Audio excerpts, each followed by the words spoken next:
The world's three most powerful militaries, the US, Russia, and China, have all been expanding their nuclear testing sites in recent years. Iran's nuclear program is still advancing at the speed of light. Iran must face a credible nuclear threat.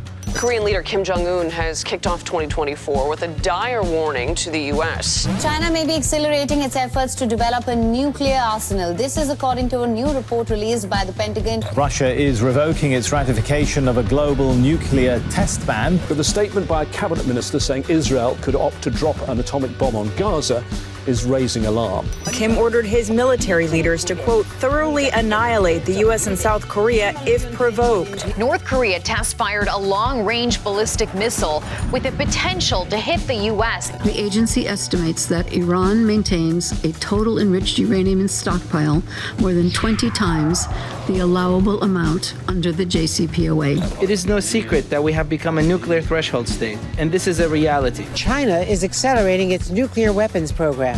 China could soon be able to deploy a nuclear-tipped missile that U.S. defenses would find much harder to detect. If he feels there is an attack from NATO, I suppose, on Russian territory, he reserves the right to use nuclear weapons in response. So many hundreds of our missiles will appear in the air that not a single enemy will have a chance of survival. I think we're getting closer than we ever have been in the modern times to the use of a nuclear weapon.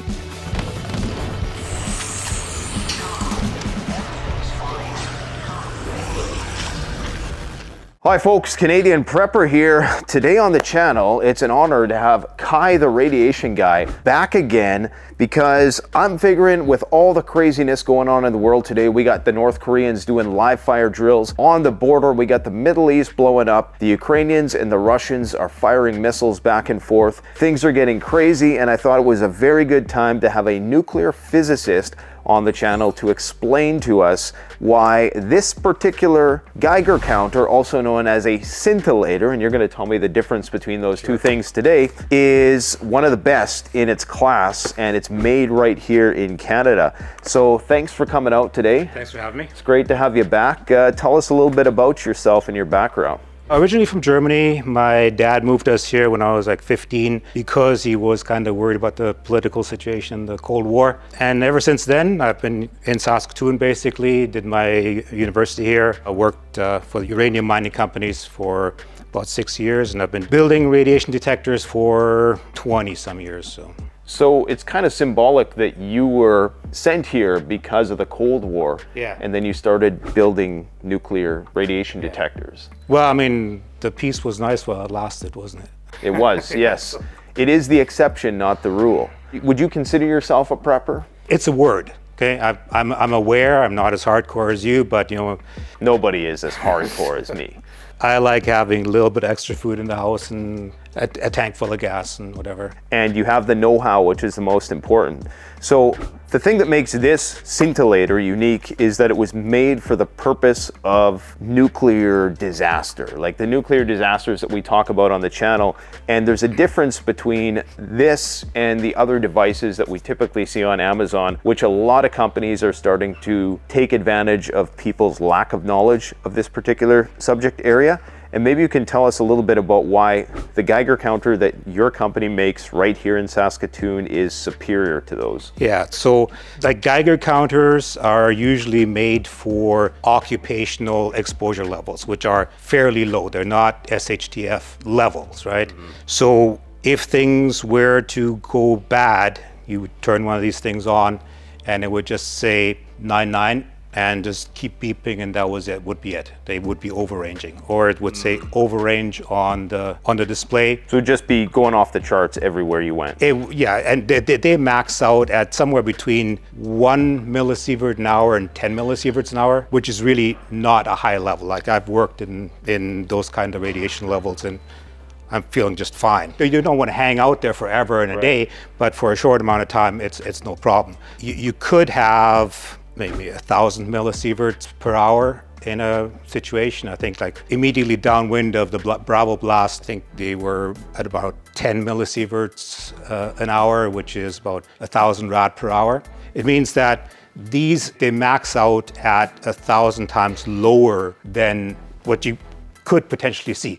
So they're not going to be able to distinguish much beyond, you know, if you're in a space which has higher radiation or low, it's just going to be registering off the charts for everything. Be registering off the chart all the time. There's also what's called fold back, which means that's what Geiger counters do. After a certain point, when the radiation level gets higher and higher and higher, they actually start reading lower and lower and lower until they totally, freeze up and read zero.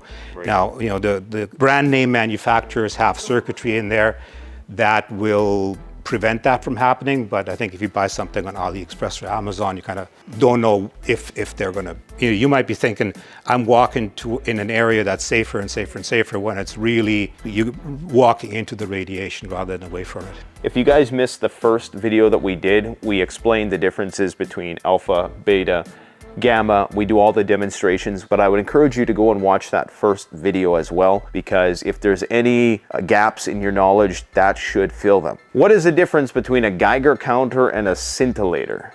Geiger counters are built around Geiger tubes, and the way they work, you put 500 volts across the tube. It's a hollow tube that has some gas inside. When radiation hits it, it makes it conductive for a moment, current flows, and you count those pulses. What a scintillator is, it's a piece of solid material. When radiation hits it, it gives off a flash of light, and we have a little photosensor in here as well that counts these flashes of light. So it's simpler, but it's also a little more complex, like it's a more solid state. It's more solid state, yeah. Like, for example, this is a pancake Geiger tube, which has a very thin window here, or it's a thin opening, so that it's sensitive to alpha particles. They're good to about 8,000 feet, but after that they'll pop, while the solid state will never pop on you. Okay, so this is a bit more durable. It's more durable that way, yeah. We have to keep the light out because it's essentially a photosensor that runs it. And that's why we have the silver foil over top of it, the very, very thin silver foil. So that's the difference between a scintillator and a Geiger, but they both effectively do the same thing. They both effectively do the same thing, but the big difference is, the robustness, the ruggedness, and the measurement range. Now that we got that out of the way, from here on in, we're calling it a scintillator. All right, so how does this scintillator work? Let's say I'm walking through the apocalypse, the bombs just went off, I should probably be in my bunker, but I'm an idiot, and I'm out looking for food because my name's Normalcy Norman. So it has different scales. It's on the counts per minute scale right now. For gamma radiation, you just push the button, and then you go into the microsievert an hour scale. That is actually the dose rate that you're getting, that your body is getting. So that's in real time? That's in real time, yeah. This is emitting gamma radiation? That's emitting gamma radiation right now, yeah. Okay. So, and it's obviously picking that up, and that is 4 sieverts per hour? That's 4 microsieverts. Microsievert. Okay. So that's 4 millionth of a sievert. If this was 1 million times more radioactive, we'd be in trouble. Right. Okay. But since it's not, we're just fine standing here. And is there any other settings on it? Those are the 2 main settings. You can cycle one more button and it will have the total counts displayed since we turned it on, and our total dose that we've got. Since we turned it on. Since we turned it on. So you want to limit your total dose, not necessarily the dose rate, but you limit your dose by limiting the dose rate, by getting out of the high dose areas. So it's more important, your overall dose in a period of time, as opposed to... Yeah, that's your damage. Yeah. Right. Yeah. So you can be in a fairly high dose rate environment as long as you're not spending a lot of time there. So in a post-nuclear explosion, there's going to be radioactive particles everywhere. They're going to be emitting gamma, alpha, and beta radiation. We can't really do much about the gamma radiation, right? That's the whole idea with a nuclear explosion. I mean, you could protect yourself with earth. Yeah, I mean, you can find the best spot in your basement, for example, where there could be a factor of 100 difference in your basement depending on where the fallout rolled off your roof, for example, right? You could have one corner that's pretty good and another corner, and in the middle of your basement could be pretty high. And I think that's where something like this would come in very handy. And I think a lot of people, they think, well, I'm using this outside of a bunker, but this could be used primarily inside your space to know where the best place to sit is, or whatever, I'm not an expert on nuclear weapons, but I think you had a guest on that said like your fallout, it decreases by a factor of a half every 6 hours or something like that. So if you're finding the safest spot for the first day, then you're ahead of the game already. It could mean the difference between life and death potentially, or getting very ill. Right, and you know, if you measure the radiation, and let's say you want to limit yourself to 1 sievert total exposure, and it's 1 sievert per hour radiation dose rate outside, you know, you can scoot out for 30 seconds to get Fluffy in, or to... And you could see how contaminated Fluffy was. But yeah, once you get Fluffy inside, then you put it on the counts per minute scale, you pull back the window, and that allows your alpha and beta radiation to penetrate in here, and so you can see if Fluffy is contaminated. Okay. If you need to wash her or shave her or whatever, right? So do we have an example of that, of Fluffy on this table? Okay, so our Fiesta ware here, that emits both alpha and beta and gamma. What we're seeing here is probably mostly beta and some alpha coming through here. So that would be what you would see on a contaminated pet, or your clothes as you ran out and got Fluffy. So that'll tell you, hey, do I need to change my clothes? Do I need to wash it? You know, the gamma radiation is the stuff that you're worried about getting it from afar. The beta radiation is the stuff that you're worried about getting inside you. Yeah. A good check is if your detector can pick up salt substitute, it will likely pick up nuclear fallout, because it's essentially the same stuff. It's a beta gamma mixture. So that's a good test of your if you bought one of these off Amazon, to test and see, well, one aspect of it anyways. So right now the meter is reading 100 counts per minute, while on background it's like 10 or 20, so we've got a factor of 5 to 10 increase above background. Which is really not much. It's not much, but what it tells us is that we are picking up this little bit of stuff. Yeah. There's no way... So this has a huge range then, because that's picking up the smallest amount of radiation, but it also can pick up like that 100 sieverts or whatever you were saying. Yeah. And it picks up the beta radiation. A lot of these things are just plain gamma, and you cannot use those to see if your cat got contaminated, or if your clothes are contaminated, or boots are contaminated, or food is contaminated. So you ran a test on your device and you exposed it to radiation? Yeah. And so what did you find here? So we have a really good range. Like this graph here goes from 20 microsieverts an hour to 80 million microsieverts an hour, which is 80 sieverts per hour, which is 8,000 rad per hour. Okay. So that's a good range. That is about 10 times higher than the fallout immediately downwind of the Bravo shot. And the Castle Bravo nuclear test? Yeah. Okay. So that this will cover all eventualities. This guy here, for example, this is an old school. That's what people use for in occupational settings. Okay. So that will tap out at 1 millisievert an hour. And so it won't be very useful if you're in a very high radiation environment and you're just trying to get to a place that's less. That's right. Yeah. And what about this guy right here? That'll max out even sooner. The pancakes, they're more sensitive. They can measure contamination while the gamma meters can't. But yeah, they'll max out at probably 10 times lower than this yet. This is the app for this device. There's an app that makes this even easier to use, and it keeps a log of all of the findings of this little device. So if we were to go up and start detecting something, it would show you correspondingly in the app. So it just makes slightly better visuals. So if you're one of these people who's going to be clinging to their smartphones post SHTF, now you have a reason to do so. But you don't need to use the app. You don't need to use the app. It's just fine standalone by itself, yeah. It logs the radiation level against the location, so people use it for gamma surveys and stuff like that. So it's reading 2,000 counts per minute on the top here while it's on the plate. And it keeps a record of this. How long does it keep a record for? Till you run out of memory on your phone. Okay, wow. So we're not going to show the exact location, but it does bring up a map. So it'll tell you what the radiation was at a certain time and date at a certain place. That's right. So that's incredible. It's a really easy to use app. Like, it's really simple. If you're a technophobe and you don't like technology, this is the app for you. Not that you need the app. Again, you don't really need the app. It's just a bonus, right?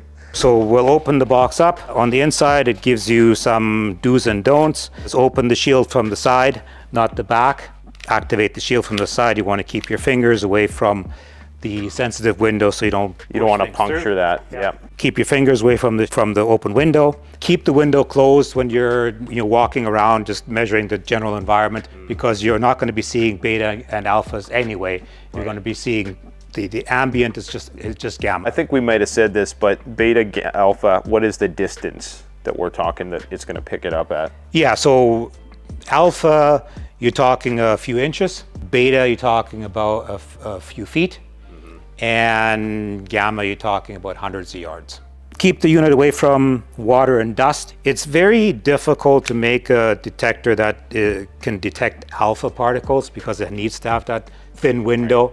So if you do need to use it in the rain, put it in a Ziploc bag, it's just fine. You won't get alpha, but you're not going to be looking for alpha particles in the rain. The last warning here is to remove the battery if you're not going to be using the device for a couple of weeks or whatever, because it's never really off. It just goes into sleep mode. So it does run down the batteries, and you don't want to have batteries leaking all over the place. In the case, you got a screwdriver to open the battery door, and then you've got everything inside a bag. If you do want to use the device in the rain, you can just put it inside the bag, keep the water out, and it still picks up your gamma radiation. It'll pick up beta radiation. Now, there are certain bags that you can get that are more thick and ruggedized. Will it still work, or is there a certain limit to the? It'll still work. Like you won't be seeing alpha. Okay. You will be seeing beta. So if you want to use beta, what you can do is you open the slider and then you put it in. Okay. And you'll still pick up the beta. Okay, yeah, and it's still registering there. Now it's not beeping because we turned the beeper off on the app, guys. Yeah. So it went from 10 counts per minute to 10,000 counts per minute on here. So it does not stop beta. Yeah. And even if you have a beefier bag, it'll still go through there. Beta will go through a few millimeters of plastic, essentially. You get 2 beads that you can use to check the instrument with. Yeah, it's nice to have something to know that it works. That's one of my problems with the nuclear device is you just never know, is this thing going to work when the time comes, right? Because there's no way to test it. Each bead should give you around 100 counts per minute, but that's a ballpark number. So if it gives you 65, whatever, it's still working. A very brief instruction card. There's a user manual, goes through the basics. It comes with 2 manuals. One is the user's manual, and the other one is an introduction to radiation. Oh, perfect. So it'll tell you like what's a safe level. It tells you a bit about the difference between alpha, beta, and gamma. Yeah. Kind of stuff that we talked about now, just a little bit more organized. And it probably has the Canada guidelines for exposure levels. It has some international guidelines. Okay. Yeah. And you get a calibration certificate. So each one of these is individually checked. They don't just fall off the end of an assembly line. And so you get this little case too, which is an extra level of protection. So when you open the case, it's a pretty ruggedized little case. You got the detector in here and the batteries outside, because like I said, you don't want to store the batteries inside. It's really an incredibly lightweight device when you take the batteries out. Hey, like it's not going to take a whole lot of space in your bug out bag, and to power it off, I long press, and it can take lithium. Doesn't matter as long as it's 1.5 volt AAA. That's right. Yeah. So it'll self-test when it comes up. It'll give you a beep. It starts counting. Okay. And that's really all there is to this. Like I said, you don't need to connect it to the app. As soon as you put the batteries in, it'll start working.